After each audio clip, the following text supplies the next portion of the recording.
This is exercise 3.34, which begins on page 142 of our textbook.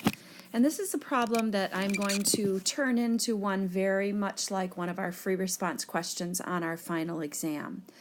So it says a random sample of 10 seventh graders gave the following data on X, the number of minutes of TV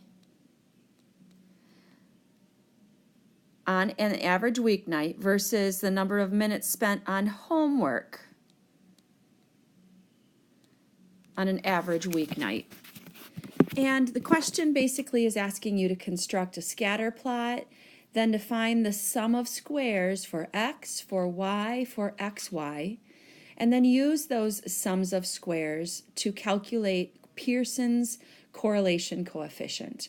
We're also going to use our sum of squares to calculate the equation of our line of best fit. In other words, our least squares regression line. Now, rather than merely give you the data, like is given here in exercise 34, on the exam, I'm going to give you all of the necessary sums that you need in order to calculate excuse me, in order to calculate these sums of squares. So let me list those sums for this data here. The sum of all of our X's, TV average hours, is 585. The sum of all of our X squareds is 48,925. The sum of all of our Y's is equal to 395. The sum of all of our Y squareds is equal to 17,375.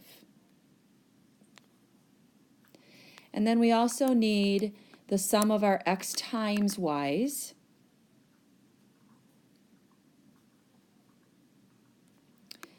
And that sum is 19,350.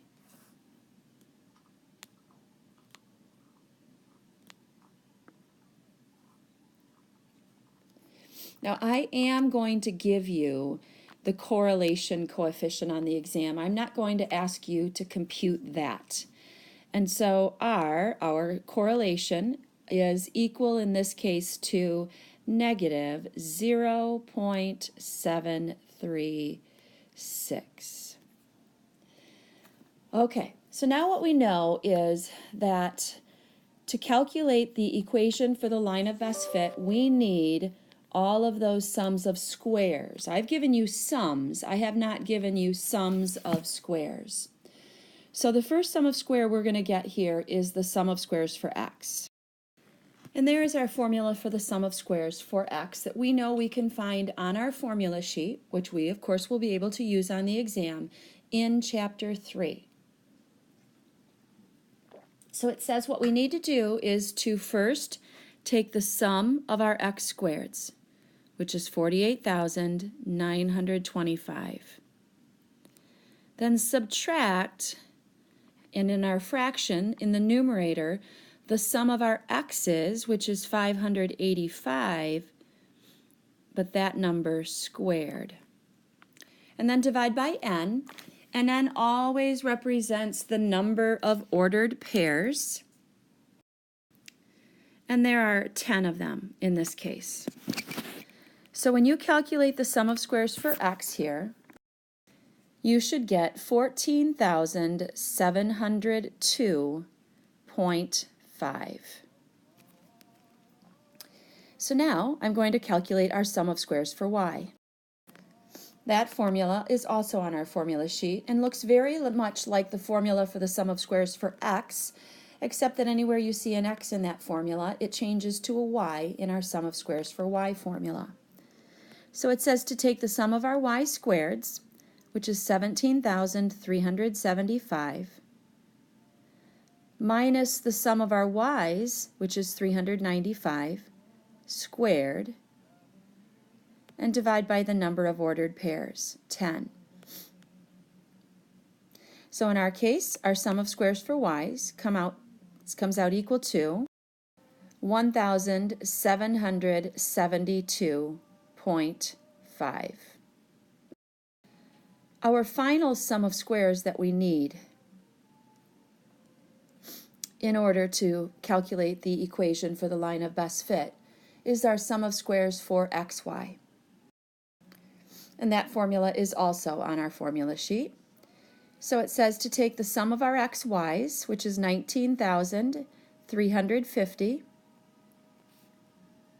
subtract the sum of our x's, 585, times the sum of our y's, 395,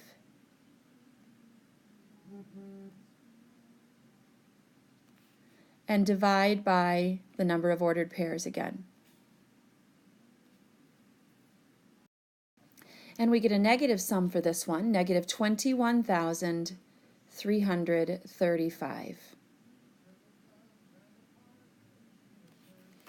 So now we have all of our necessary sums. Now we can go about determining the equation for our line of best fit. Okay, so I returned to page 1 of this video because I see I made an arithmetic error when I found the sum of squares for xy. That sum of squares for xy should not be negative 21,335, but rather negative 3,757.5. I apologize. So now I'm going to So now we can head to our line of best fit equation, which is right on the same formula sheet, chapter 3, right below our sum of squares formulas. And it says that our line of best fit or least squares regression line equation is y hat equals b sub 0 plus b sub 1 x. So we need to find b sub 1, the slope, and b sub 0, the y-intercept.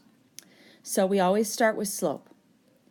Right below that y hat equation, we see two formulas for finding b sub 1.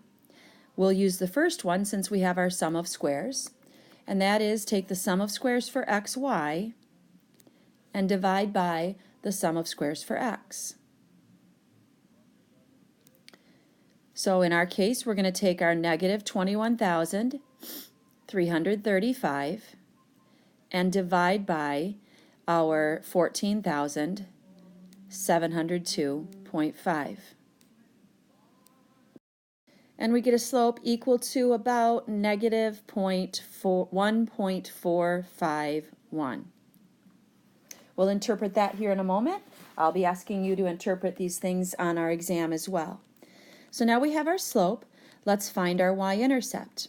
So that's our b sub 0. And same location on our formula sheet, we see a formula for b sub 0 that says take the sum of the y's minus b sub 1 times the sum of the x's over n. So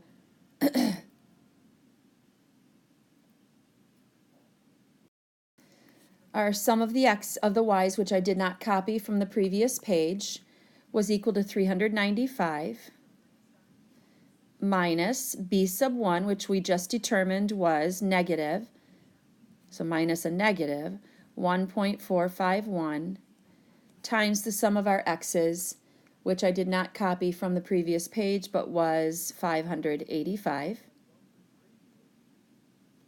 and divide all of that by n, the number of ordered pairs. And in this case, you should get a y-intercept equal to 124.3835.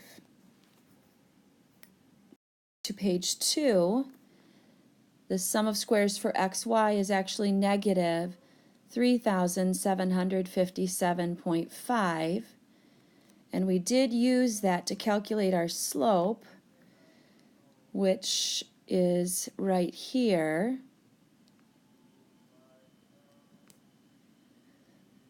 And so now when we divide that by our sum of squares for x, our slope is actually negative 0.256. I went back and checked my calculations because that y-intercept just did not seem right. So now we have a slope of negative 0.256. We used that right here in the calculation of our y-intercept. So this needs to be negative 0.256. Much more reasonable. So now when I make that correction and calculate my y-intercept, I get a y-intercept of 54.476. Sorry about that. Now if that were to happen to you on the exam tomorrow, and you've shown all your work, I will not penalize you because that is considered a minor arithmetic error. I want to see that you know how to use the formulas and do the statistics. Minor arithmetic errors happen.